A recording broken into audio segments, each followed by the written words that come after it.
There's something very strange about the buildings in which Spanish people live.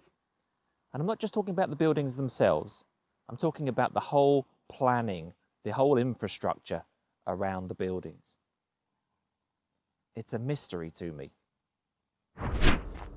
Geographically, Spain is one of the largest countries in Europe. In fact, it's the second largest country in the European Union. However, its population is much lower than many other European countries. And when it comes to population density, Spain is right down the list. So why then do people live in such small buildings in apartment blocks packed so close together? I'm in the small suburban town of Ocaña in the province of Toledo, just outside Madrid. In fact, we're about 45 minutes drive from Madrid, the capital of Spain. As you can see, all around me, there is space. In fact, it's a great place to live because you do have all this access to the countryside. But with all this space, why do they build the buildings so close together? Let's have a look at the building where I live, and let's look at how close it is to the building opposite. You can see there's no room for any sunlight to get in.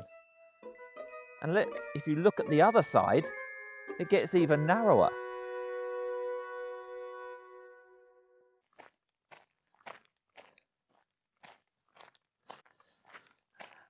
And the other thing to talk about is the design of the buildings. I mean, have a look at these buildings here. On the face of it, they look quite nice.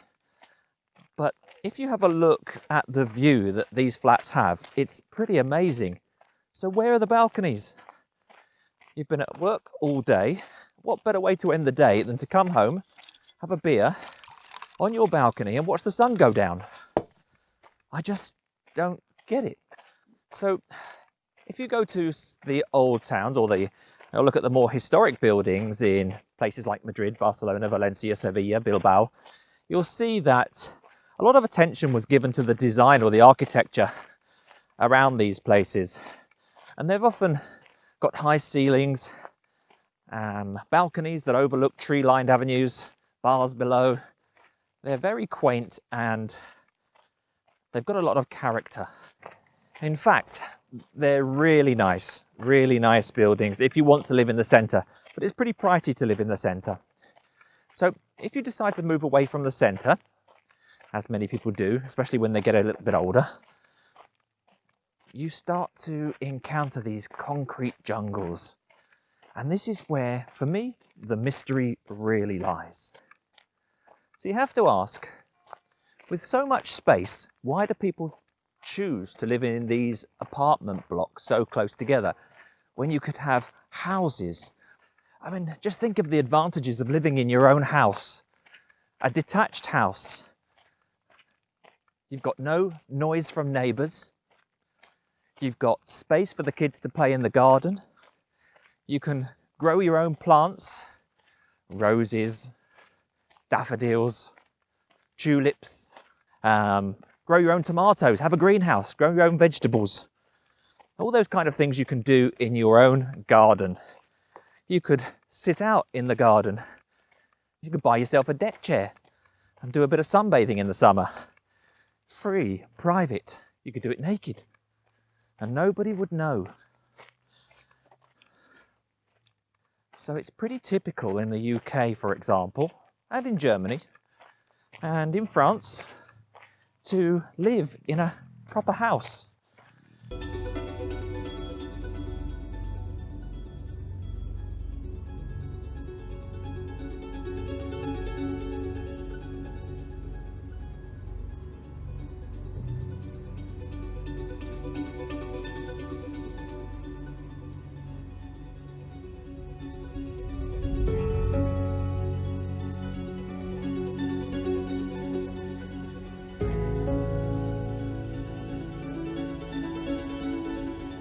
But if you come to places like this, or just outside places like Ocaña, you can find some fantastic houses that don't necessarily cost the earth.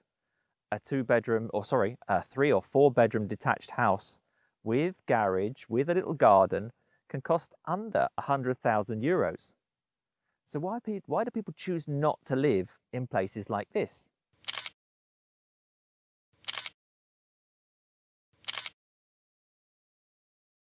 So as I mentioned, this town is about 45 minutes drive from the centre of Madrid. What it does lack is good transport and communications. So for example, if I want to go to Toledo, which is the capital of the province, there is only one bus a day that goes there. Maybe two now, but at least one bus a day and only one bus back. And if I want to go to Madrid, there's a few buses each day, but they're not regular. There's only two trains, one in the morning and one at night. So communication and transport obviously is a factor. So why don't you just drive? If you come out to here, if you come out to a place like this, you could just simply drive to Madrid. But according to one of my friends, she said that Spanish people don't like to commute, or commuting is really not their cup of tea. And whereas in the UK, for example, in the morning, an hour or an hour and a half commute is pretty much the norm for many people. Here in Spain, people like to try and keep that journey under half an hour. However, there are people in Madrid that do live in houses, but here we find another mystery. Have a look at some of these houses. What you'll see is that they have these huge gates on them, these huge walls and these huge gates, so you can't see what's on the inside. And if you look at houses, or if you compare that to houses in places like France, the United States, Canada, the UK, people have houses with gardens, but they're generally open for all to see. So if you put a nice plant there or some roses and have a nice garden, you want people to see it. And your lawns are open. Whereas in Spain, they tend to build these big gates and these big walls, and they're almost like they don't want anybody to see what's on the inside. I'm not quite sure of the reason for that. Sometimes I think they are drug dealers, but I'm not sure. Different video today, as I've been walking and talking and thinking about the strange things you find in Spain. So for me, yeah, where people live or how they choose to live in Spain is a little bit of a mystery. And if you've got any thoughts on this, drop them down in the comments below. I'd love to hear them, and I look forward to seeing you in the next episode. Bye for now.